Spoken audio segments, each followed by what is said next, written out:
Hello guys, आज हम देखेंगे अपना एक और न्यूमेरिकल जो कि बेस्ड होगा मोमेंट डिस्ट्रीब्यूशन मेथड की तरफ। तो ये है हमारा question. Analyse the given frame by moment distribution method and draw the bending moment diagram. तो ये है हमारा क्वेश्चन, जहाँ पर जो हमारा एंड ए है वो है फिक्स।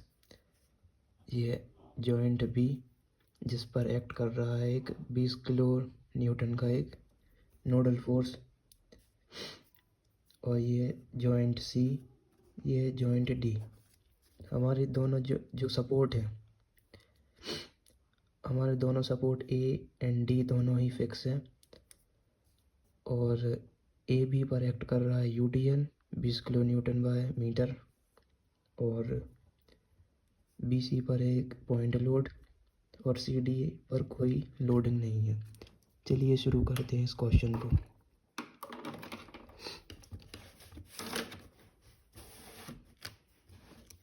हमारे क्वेश्चन की पहली स्टेप होगी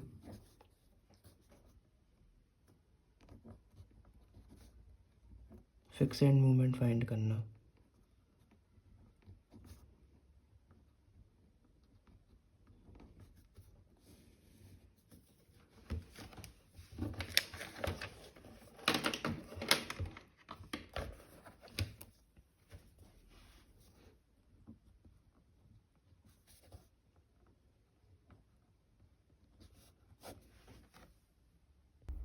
तो fix end movement for span A B, जहाँ पर एक्ट कर रहा है UDL uniformly distributed load. A B span के लिए हमारा फिक्स एंड मूवमेंट होगा fix end movement for A B, जो कि होगा -WL²/12। यहाँ पर है माइनस, और W की वैल्यू है यहाँ पर 10, L है 6L²/12। और हम बात करें अगर fix end movement for B A, जो कि होगा +WL²/12 plus loading W। L की वैल्यू होगी 6 का स्क्वायर, और ये होगा 12।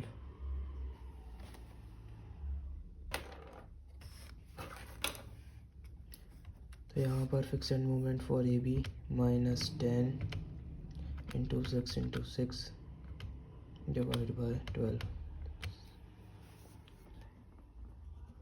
कैलकुलेशन स्टार्ट करने से पहले हमें अपने कैलकुलेटर को 2 पर फिक्स कर लेना है, ठीक है। तो ये है fix end movement for span A B, और बी ए स्पान के लिए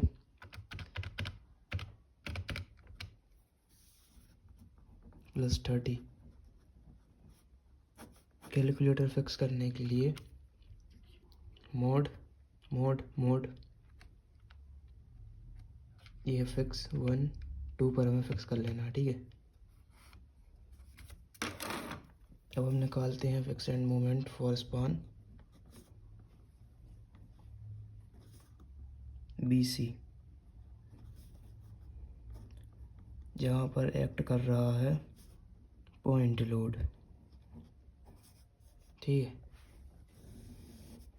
तो fix end movement for B C, इसका फॉर्मूला होगा -WAB²/L² माइनस लोडिंग है 80, ए की वैल्यू दी हुई है 2, बी की वैल्यू है 3 और टोटल लेंथ हमें दी हुई है 2 + 3 5।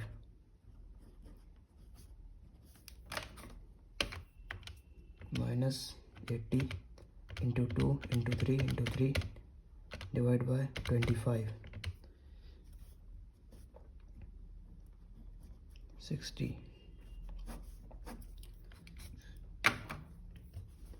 Similarly for span C B, तो सी बी के लिए हो जाएगा हमारा फॉर्मूला फिक्स एंड मूवमेंट का +W a square b upon L square plus W a square b L square. इसकी वैल्यू आएगी डिफरेंट -80 ने +80 4 3 25 प्लस 38.40 किलो न्यूटन मीटर। तो ये है हमारा फिक्सेंट मोमेंट्स सिंस जो हमारा स्पान है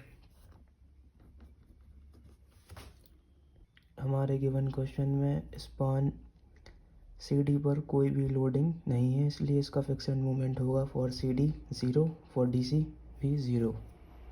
span CD no loading, therefore fixed moment for CD is equals to fixed moment for DC is equals to 0। अब हम प्रोसीड करते हैं अपना दूसरा स्टेप, जो कि होगा डिस्ट्रीब्यूशन फैक्टर टेबल निकालना, मतलब बनाना distribution factor for each member. Fixed moment find करने के बाद ये होगा हमारा दूसरा स्टेप, जहाँ पर हम निकालेंगे डिस्ट्रीब्यूशन फैक्टर। इसके लिए हम फॉर्म करेंगे अपना डिस्ट्रीब्यूशन फैक्टर टेबल। तो ये हो जाएगा सीरियल नंबर, ये होंगे जॉइंट, यहाँ पर हम लिखेंगे मेंबर फॉर ईच जॉइंट, और यहाँ पर आएगा रिलेटिव स्टिफनेस, यहाँ पर हम लिखेंगे समीशन ऑफ रिलेटिव स्टिफनेस, और फाइनली हमें यहाँ पर मिलेंगे अपने डिस्ट्रीब्यूशन फैक्टर। ठीक, सिंस हमारे गिवन फ्रेम में 2 जॉइंट थे, इसलिए हम स्टार्टिंग करते हैं पहले जॉइंट से। हमारा पहला जॉइंट है जॉइंट बी, जिसके लिए मेंबर होगा, पहला मेंबर BA और दूसरा मेंबर होगा BC। ठीक है, रिलेटिव स्टिफनेस सिंस हमारे दोनों एंड जो थे, एंड A और एंड D दोनों थे फिक्स, इसलिए if the far end is fix then the formula for relative stiffness will be 4EI/L। ठीक है, तो यहाँ पे हमारी I की वैल्यू फॉर स्पान BA वो है 1.5 I, तो ये हो जाएगा 4E 1.5 I, और इसकी लेंथ थी 6 मीटर। ठीक, 4EI/L। सिमिलरली अगर हम देखें अपने BC स्पान, तो ये है इंटरमीडिएट वाला केस, यानी फार एंड इज कंटिन्यूस। ठीक है, उसके लिए भी हमारा सेम फार्मूला होगा 4EI/L। तो हमारी I की वैल्यू फॉर स्पान BC वो है 2I, और लेंथ है 5 मीटर। 4EI/L।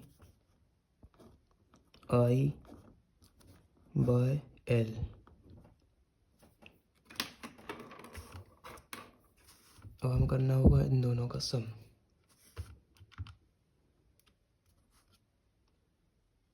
तो 4 × 1.5 डिवाइड बाय 6, इसकी वैल्यू आएगी 1। ठीक, 4 × 2 डिवाइड बाय 5, इसकी वैल्यू आएगी 1.60। यहाँ पर हम कर लेते हैं इसका सम। इसकी वैल्यू थी 1 प्लस इसकी वैल्यू थी 1.60। फाइनली ये जो वैल्यू इसकी समेशन की आएगी वो आएगी 2.60 EI। ठीक है, और डिस्ट्रीब्यूशन फैक्टर का फॉर्मूला होता है relative stiffness of each member divide by sum of relative stiffness of a particular joint. ठीक है, यानी इसको इससे डिवाइड करेंगे तो हमारी जो डिस्ट्रीब्यूशन फैक्टर है फॉर मेंबर बी ए वो आ जाएगा। और वापस से अगर हम इसको यानी बी सी के रिलेटिव स्टिफनेस को सम ऑफ रिलेटिव स्टिफनेस से डिवाइड करेंगे तो हमारा डिस्ट्रीब्यूशन फैक्टर आ जाएगा फॉर मेंबर बी सी। ठीक है,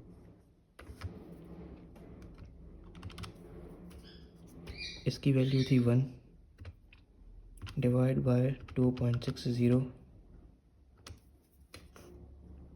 फाइनली ये वैल्यू आएगी 0.38। इसकी वैल्यू थी 1.60 डिवाइड बाय 2.60। ई आई से ई आई कैंसिल आउट हो जाएगा। ठीक है, तो इसकी वैल्यू आ जाएगी 0.60। सिंस डिस्ट्रीब्यूशन फैक्टर है ना, डिस्ट्रीब्यूशन फैक्टर किसी जॉइंट के लिए उसके मेंबर्स का डिस्ट्रीब्यूशन फैक्टर का सम इक्वल्स टू 1 होता है। ठीक है, तो इससे हम चेक भी कर सकते हैं, जैसे 0.38 प्लस 0.62, तो ये करेक्ट है। ठीक है, अब हम प्रोसीड करते हैं दूसरे जॉइंट के लिए, जॉइंट सी, जिसका मेंबर होगा पहला मेंबर सी बी, दूसरा मेंबर होगा सी डी।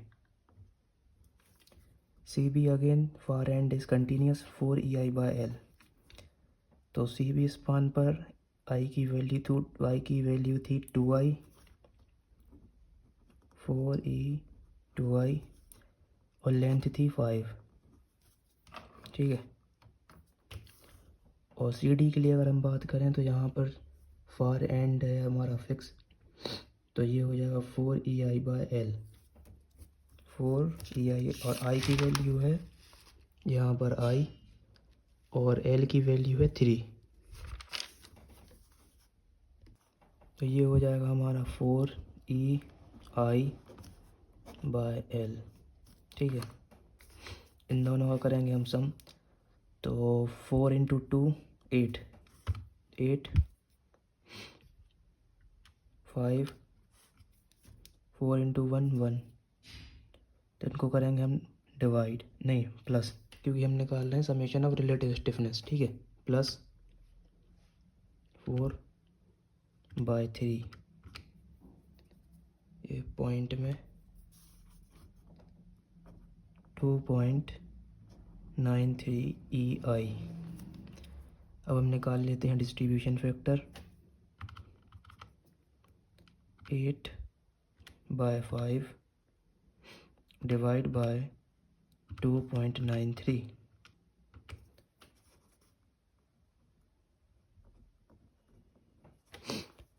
क्योंकि डिवीज़न में EI कैंसिल हो जाएगा इसलिए हम यहाँ पर EI नहीं लिखेंगे। ठीक है, 3 डिवाइड 0.46, और since the sum of distribution factor of member for each joint will be equals to 1, तो इन दोनों का सम जो है 1 आना चाहिए। ठीक है, या क्लोज टू 1 भी आ सकता है।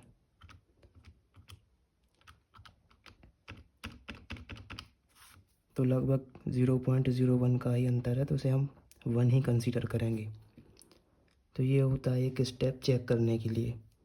ठीक है, कि हम अपनी डिस्ट्रीब्यूशन फैक्टर टेबल को चेक कर सकते हैं इस तरह। इसी के साथ हमारे डिस्ट्रीब्यूशन फैक्टर से निकल चुके हैं। अब हम प्रोसीड करेंगे अपना थर्ड स्टेप, जो कि होगा मूवमेंट डिस्ट्रीब्यूशन टेबल बनाना to find final end movement non sway analysis. यहाँ पर हमारा थर्ड स्टेप हो जाएगा मूवमेंट डिस्ट्रीब्यूशन टेबल को फॉर्म करना। ठीक है, मूवमेंट डिस्ट्रीब्यूशन टेबल, और ये है हमारा नॉन-शेयर एनालिसिस। ठीक है, जहाँ पर हमारी फाइनल एंड नॉन-शेयर के लिए आएंगे। ठीक है।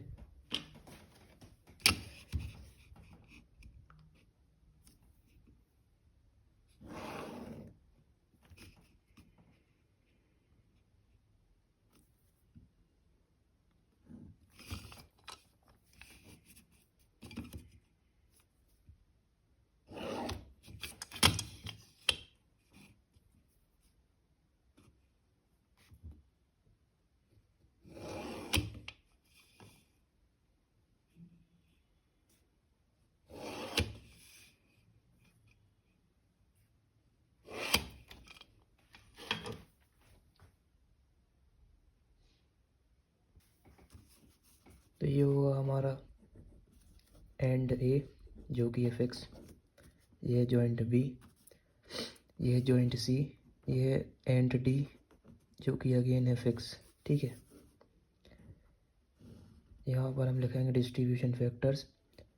तो distribution factor for member B A वो है हमारा 0.38 and distribution factor for member B C जो कि है हमारा 0.62। यहाँ पर भी आ जाएंगे distribution factor for member C B 0.55 and for member C D 0.46। अभी तक हमने अपने फाइनल एंड मोमेंट्स विदाउट स्वे निकाल लिए हैं जो कि ये रहे। और अगर हम बात करें अपने गिवन फ्रेम में, सिंस हमारे गिवन फ्रेम में यहाँ पर डिफरेंट मोमेंट ऑफ इनर्शिया की वैल्यू गिवन है और सपो स्पान ए बी की लेंथ और स्पान सी डी की लेंथ भी डिफरेंट है, मतलब अनइक्वल है, इसलिए ये एक अनसिमेट्रिकल फ्रेम है। और क्योंकि ये एक अनसिमेट्रिकल फ्रेम है इसलिए हम नॉन स्वे एनालिसिस यानी विदाउट स्वे एनालिसिस के इस फोर्थ स्टेप में हमें रिएक्शन कैलकुलेशन करना होगा। ठीक है, before we proceeding our reaction calculation part, हमें एक बात पता होनी चाहिए, if the value of any final end moments is negative, अगर किसी फाइनल एंड मोमेंट की वैल्यू नेगेटिव है तो वो बताता है कि वो मोमेंट एंटी क्लॉकवाइज जाएगा। ठीक है, जैसे कि अगर हम बात करें एम ए बी की, यहाँ पर ये -22.05, इसकी वैल्यू है माइनस में, तो ये इंडिकेट कर रहा है कि moment A B anti clockwise होगा। ठीक है, वहीं पर एम बी ए ये प्लस, तो ये हो जाएगा क्लॉकवाइज। सिमिलरली ये है माइनस, ये हो जाएगा एंटी क्लॉकवाइज। ये प्लस क्लॉकवाइज, ये माइनस में एंटी क्लॉकवाइज, ये भी माइनस में एंटी क्लॉकवाइज। तो हम प्रोसीड करते हैं अपना अगला फोर्थ स्टेप जो कि होगा रिएक्शन कैलकुलेशन फॉर विदाउट स्वे एनालिसिस में।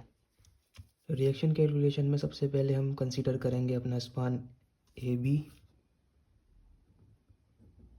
ठीक है, तो अगर हम बात करें movement A B, movement A B था -22 पॉइंट करके ना, तो क्योंकि मूवमेंट ए बी था माइनस में इसलिए यहाँ पर जो मूवमेंट होगा वो होगा एंटी क्लॉकवाइज।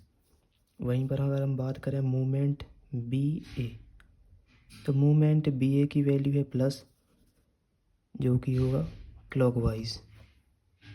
ठीक है, सिंस क्योंकि जो मूवमेंट ए बी था उसकी वैल्यू थी नेगेटिव इसलिए ये होगा एंटी क्लॉकवाइज। वहीं पर जो मूवमेंट बी ए था उसकी वैल्यू थी पॉजिटिव तो ये होगा क्लॉकवाइज। और क्योंकि अगर हम ये रिएक्शन कैलकुलेशन कर रहे हैं स्पान ए बी के लिए तो यहाँ पर वर्क करेगा L C P, left hand side clockwise positive.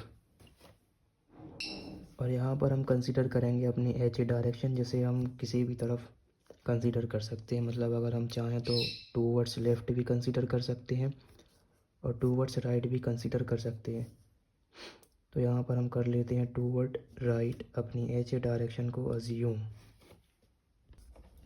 Since H A हमने अज्यूम किया है टूवर्ड्स राइट, अगर हम इसे अज्यूम करें कि ये आगे अगर ऐसा प्रोसीड होगा तो ये कुछ एंटी क्लॉकवाइज जाएगा, जैसा कि आप लोग देख ही सकते हैं। ठीक है, क्योंकि ये एंटी क्लॉकवाइज जाएगा इसलिए इसकी वैल्यू भी हम माइनस ही कंसीडर करेंगे। ठीक है, तो एच ए माइनस में minus H A into perpendicular distance है हमारा 6 मीटर। और वहीं पर अगर हम बात करें ए बी स्पान पर यू डी एल भी था, है ना, तो यहाँ पर हम यू डी एल भी ड्रॉ कर लेंगे। ठीक है, तो ये यू डी एल था 10 किलो न्यूटन बाय मीटर।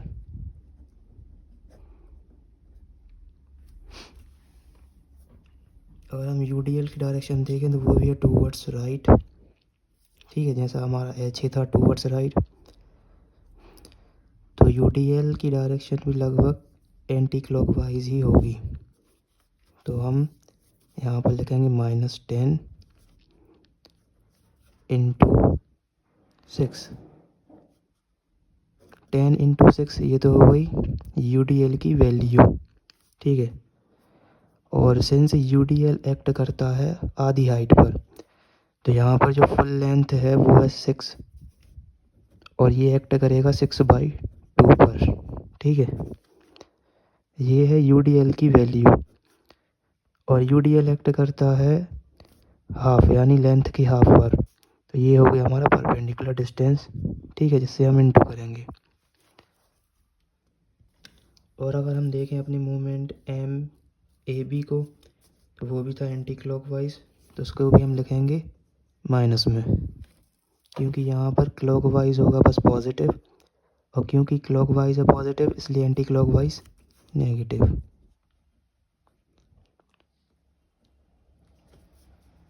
और हम देखें अगर अपनी मूवमेंट बी ए को, तो वो है clockwise, since clockwise positive, M B A, और इन सब की वैल्यू जो है इक्वल में आ जाएगी 0 के, ठीक है। तो एम रहेगा हमारा एच ए की वैल्यू फाइंड आउट करना, यहाँ पर आ जाएगा -6 एच ए 60। तो यहाँ पर हम अपनी वैल्यू पुट करते हैं, तो -MBA की वैल्यू होगी 22.05, 22.05 ओनली। और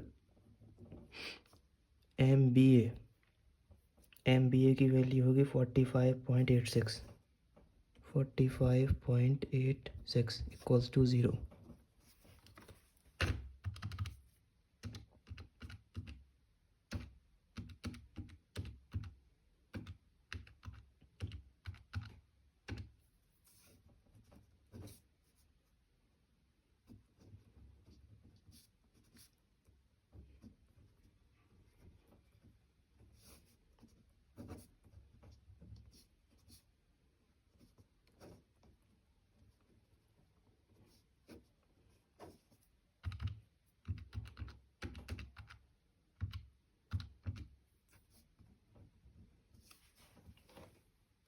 फाइनली हमारी एच ए की वैल्यू आ गई है -26.06। यहाँ पर हमें माइनस साइन इंडिकेट कर रहा है कि जो हमने एच ए की डायरेक्शन अज्यूम की थी वो है रॉन्ग, यानी कि अगर एच ए की वैल्यू अगर माइनस में आ रही है तो इसका मतलब है कि हमारा अजम्पशन वो है गलत। एच ए की जो रियल डायरेक्शन होगी वो होगी टूवर्ड्स लेफ़्ट, ठीक है। और क्योंकि इसकी वैल्यू होगी टूवर्ड्स लेफ़्ट इसलिए माइनस। यहाँ पर लिखेंगे हम फिक्स एंड मोमेंट, तो ए बी के लिए -30, बी ए के लिए लिखेंगे हम +30, और बी सी के लिए लिखेंगे हम -57.60, और सी बी के लिए हो जाएंगे हमारे fix end moment +38.40। Since for span C D पर जो है कोई भी लोडिंग नहीं थी इसलिए फिक्स एंड मोमेंट यहाँ पर आ जाएंगे 0, ठीक है। अब हम प्रोसीड करते हैं अपने मोमेंट डिस्ट्रीब्यूशन टेबल को। हमारा यहाँ पर पहला स्टेप होगा बैलेंस, ठीक है। तो बैलेंस में इन दोनों का सम इनटू करेंगे हम इससे, और बैलेंस में हमेशा माइनस से इनटू होगा, मतलब इन दोनों का सम इससे into then into it by -1, ठीक है, कुछ इस तरह। इन दोनों का सम +30 ये -57.60, तो ये इन दोनों का सम इससे होगा इंटू 0.38 इंटू 0.38 इंटू -1, क्योंकि बैलेंस में साइन चेंज हो जाता है, ठीक है। प्लस 10.49। अगेन इन दोनों का सम 30 माइनस 57.60 इंटू 0.62 इंटू -1, ये अगर प्लस 17.11। इन दोनों का सम यही होगा -38.40 प्लस 38.40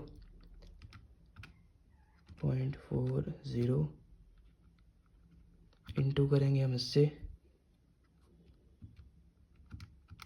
इंटू -1, अगेन 38.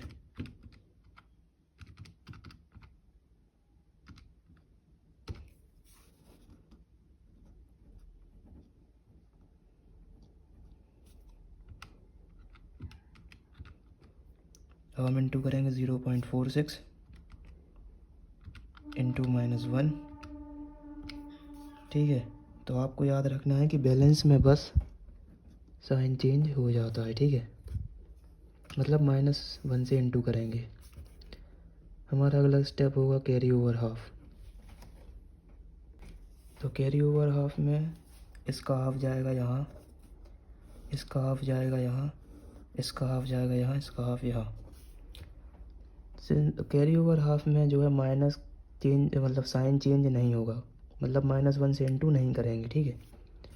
तो साइन वहीं रहेगा, बस हम इसको डिवाइड बाय 2 कर देंगे अपनी वैल्यूज़ को। तो सबसे पहले हम लिख लेते हैं साइन, यहाँ पर है माइनस, यहाँ प्लस, यहाँ minus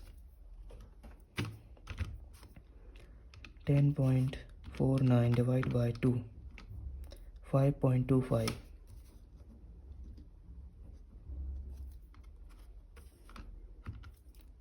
17.11 divide by 2, 17.11 divide by 2, 8.56। 21.12 divide by 2,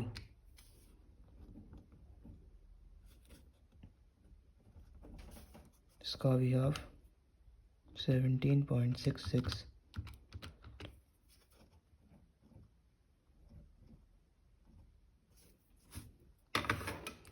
again हम करेंगे बैलेंस। बैलेंस में यहाँ ब्लैंक है तो इसे हम कंसीडर करेंगे 0।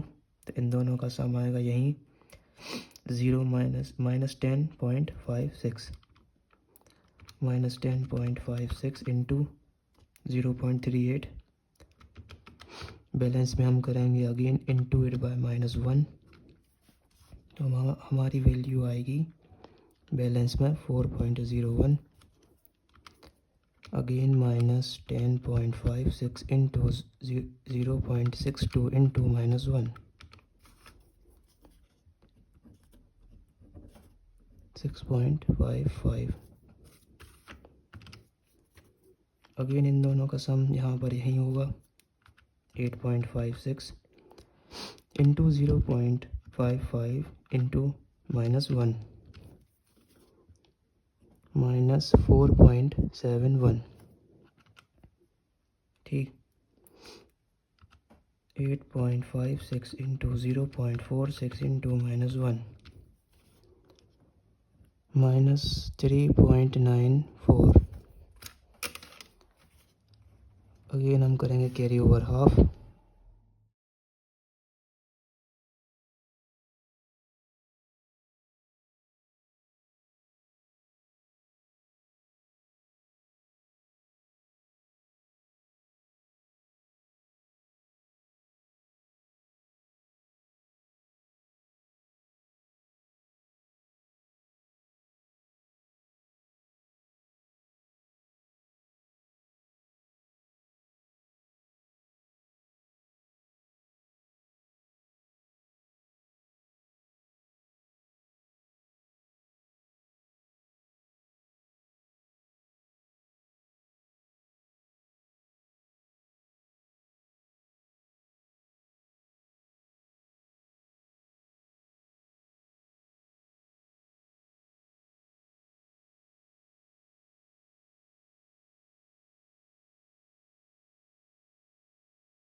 यहाँ पर हम चेक भी कर सकते हैं अपनी मूवमेंट डिस्ट्रीब्यूशन टेबल को। तो चेक करने के लिए बैलेंस नीचे कैरी ओवर हाफ, यानी जो इसका सम 1 पॉइंट यहाँ पर है ब्लैंक, तो इसे हम कंसीडर कर लेंगे 0।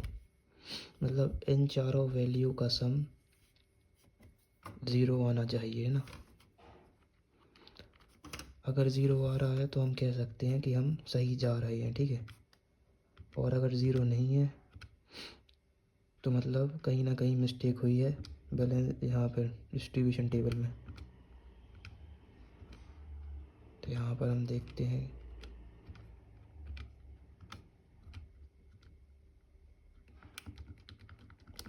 लगभग 0 ही है, क्योंकि 0.03 का ही अंतर है बस।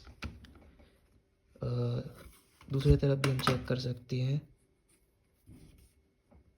तो भी अगर हम 0 माने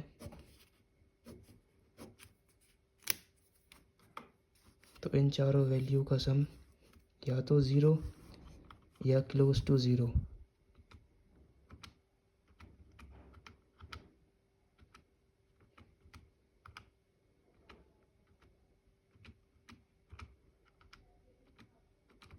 तो ये लगभग 0, ये 0 ही आ रहा है, मतलब सही है। और यहाँ पर क्लोज टू 0 था जिसे हम 0 कंसीडर कर सकते हैं, यानी हम अपनी मूवमेंट डिस्ट्रीब्यूशन टेबल को फर्दर प्रोसीड कर सकते हैं। तो ये भी था एक चेक जिससे हम अपनी मूवमेंट डिस्ट्रीब्यूशन टेबल को चेक कर सकते हैं। हमारा अगला स्टेप होगा बैलेंस।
सिंस हमारी वैल्यूज़ यहाँ पर क्लोज टू ज़ीरो आ चुकी हैं, लेकिन ये है कैरी ओवर हाफ, तो इसे हम एक बार बैलेंस करेंगे क्योंकि हमारी मोमेंट डिस्ट्रीब्यूशन टेबल एंड होगी balance and carry over half.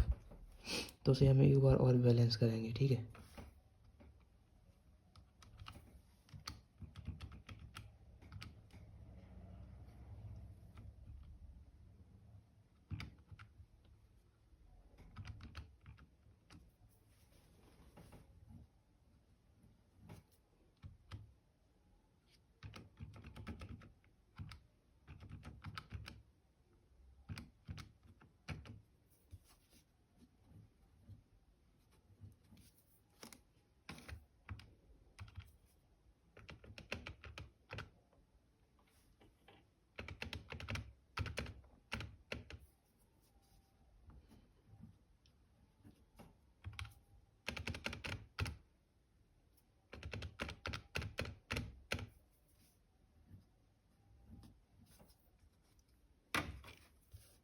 और इन वैल्यूज़ को हम कर देंगे carry over half eight fix joint fix and. तो ज़ीरो का half zero, zero half zero, तो ये आ जाएंगे हमारी फाइनल एंड मोमेंट्स। इसके लिए हमें करना पड़ेगा इन सभी वैल्यूज़ को plus final end moments without स्वे।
यहाँ पर हमारे फाइनल एंड मोमेंट्स विदाउट स्वे आ चुके हैं। तो ये होगा final end moment B A, final end moment A B, final end moment B C, final end moment C B, और ये हो जाएगा एम सी डी, फाइनली ये हो जाएगा एम डी सी।